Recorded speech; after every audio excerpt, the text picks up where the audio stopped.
5월 9일 오늘 만나 성경 말씀은 사무엘상 1장 21절에서 24절까지의 말씀입니다.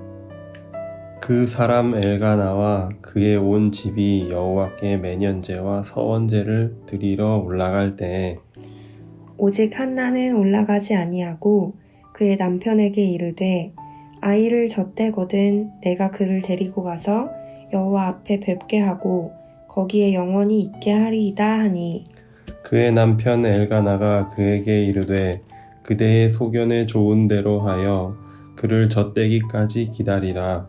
오직 여호와께서 그의 말씀대로 이루시기를 원하노라 하니라. 이에 그 여자가 그의 아들을 양육하며 그가 젖대기까지 기다리다가 젖을 뗀 후에 그를 데리고 올라갈새 수소 3마리와 밀가루 1에바와 포도주 1가죽 부대를 가지고 실로 여호와의 집에 나아갔는데 아이가 어리더라. 아멘. 오늘 만나러 만나주시는 하나님을 기대합니다. 에브라임 지파의 엘가나에게는 두 아내가 있었습니다. 브닌나와 한나입니다. 브닌나는 여러 자식을 낳았지만 한나에게는 자식이 없었습니다. 풍년과 다사는 하나님께서 주시는 복이라고 간주했던 당시 아닙니까? 오죽했으면 태의 열매는 하나님의 상급이라는 말씀이 있을 정도였겠습니까? 그러니 한나는 영적으로도 그늘진 삶을 살았을 겁니다. 그런데 남편은 한나를 많이 사랑했습니다. 이것을 브닌나가 눈치채지 못했을 리가 없습니다.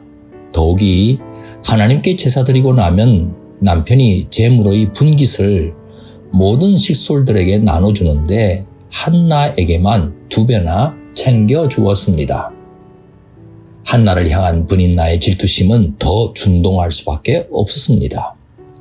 브닌나는 한나를 내버려두지 않았습니다. 남편에게 자식 낳아드리지 못했다는 이유로 평소에도 서럽게 했지만 제사 때만 되면 2배나 분깃받는 한나에 대한 브닌나의 언어 폭력은 극에 달했습니다. 서럽게 울고 있는 한나를 남편이 발견한 게 한두 번이 아닙니다.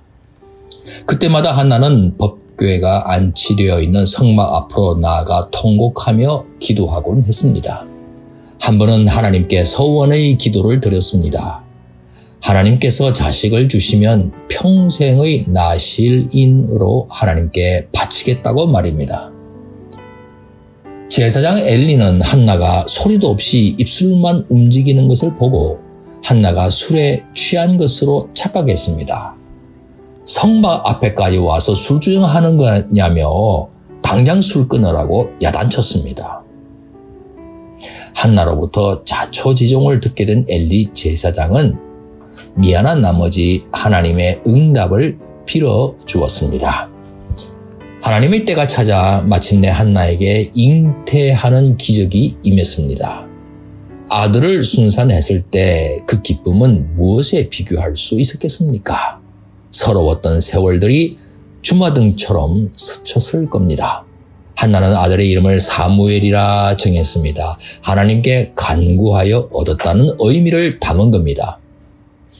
사사시대의 이스라엘은 자기 소견에 옳은 대로 행하였습니다. 그러나 한나는 하나님께서 주신 이 귀하디 귀한 선물 사무엘을 그렇게 양육할 수는 없었습니다.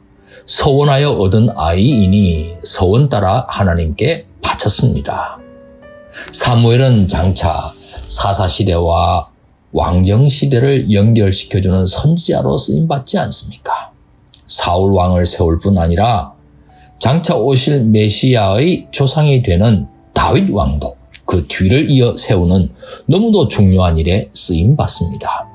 사랑하는 광성가족 여러분, 우리는 어떤 마음으로 자녀를 양육해왔고 또 양육하고 있는지 스스로에게 묻게 되는 가정의 달입니다. 대를 이어 하나님을 경외하는 신학의 명문 가정이 되어야 하지 않겠습니까? 그래야 아브라함의 하나님이 이삭의 하나님 되고 야곱의 하나님이 되시지 않겠습니까? 우리 가운데는 신앙이 당대로 끊어진 것 같아 괴로워하시는 성도님도 계실 겁니다. 자녀가 장성하여 이미 늦어버렸다고 한탄하는 성도님도 계십니다. 하지만 사람으로 할 수 없는 그것을 우리 하나님께서는 얼마든지 하십니다. 하나님께서 우리의 자녀를 포기하지 않는데 우리가 어찌 포기할 수 있겠습니까? 저 옛날 방탕한 삶을 살았던 어거스틴이 회개하여 교회사 속에 이름을 올리는 위대한 인물이 되었던 이유는 포기하지 않았던 어머니 모니카의 기도 때문이었습니다. 한나가 사무엘을 얻기까지 기도했던 것처럼 말입니다. 기도하는 가운데 하나님께서 우리 자녀에게 역사하실 수 있는 공간과 계기를 마련해 가십시다. 피가 섞이지 않았어도 영적인 부모 역할을 하고 있는 성도님께서도 눈물의 기도로 양육해 가는 그런 성도님 되시기를 주님의 이름으로 축원합니다. 기도하겠습니다. 하나님, 우리 당대로 신앙이 끊어지기를 원치 않습니다. 아브라함의 하나님이 이삭의 하나님 되시고 야곱의 하나님 되시기를 기도합니다. 그리하여 우리 교회의 미래, 한국 교회의 미래가 밝아지기를 예수님 이름으로 기도합니다. 아멘. 이제 두 가지 제목으로 기도하겠습니다. 하나님의 뜻과 상관없이 자기 소견에 좋은 대로 행하는 세대입니다. 하나님을 경외하는 신앙이 대를 잇고 다음 세대로 신앙이 전수되도록 지혜를 주옵소서. 또한 선교지 현지인들의 가정에서도 신앙이 승계되도록 선교사님과 현지인 부모님들에게 하나님의 놀라우신 은총이 임하게 도와 주옵소서. 이 제목으로 기도하신 후에 개인 기도 하시겠습니다.